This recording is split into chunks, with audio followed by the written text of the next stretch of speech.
Correct.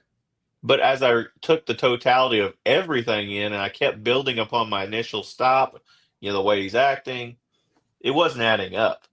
Yeah. And you have to pay attention to the way people interact with you verbally, their body language, everything, because those clues matter in a life or death job.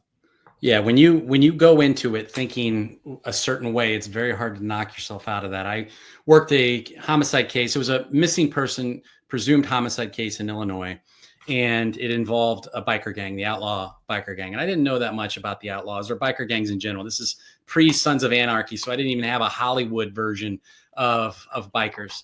And there were two suspects. They were both best friends, and they were both dating the missing female. One was a one percenter. I mean, the ATF agent working the case said this guy's got bodies on him. He's killed people. We just haven't been able to bring him in. So the guy's a hang around, doesn't even have a bike. He's just doing chores around the house, to basically try to get in good and become, a probationary member. But he's maybe 5'6", 120 pounds, dripping wet. The other guy's 6'4", about 250, has a look of Satan. So I think, you know what? I'm going to start polygraphing the small guy. He might have seen something. We'll break him. Maybe flip it into the one percenter.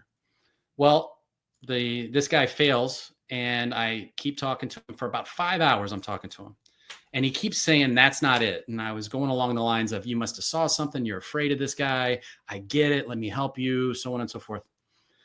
And luckily, two detectives that weren't involved with the case were watching, and they're like, man, he keeps saying that's not it. I wasn't picking up on it.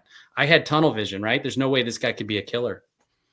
I stepped out of the room. They said, hey, you mind if we step in for a few minutes? There in maybe 27 seconds. I think that was the exact amount of time. And they said, you keep saying that's not it. What is it?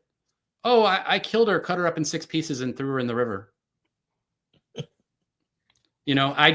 I could not view him as a killer, and I could not get off of that original impression. So that's one thing as investigators and law enforcement, street cops, we need to be careful of, is making that first assumption, because assumptions are many, many times wrong.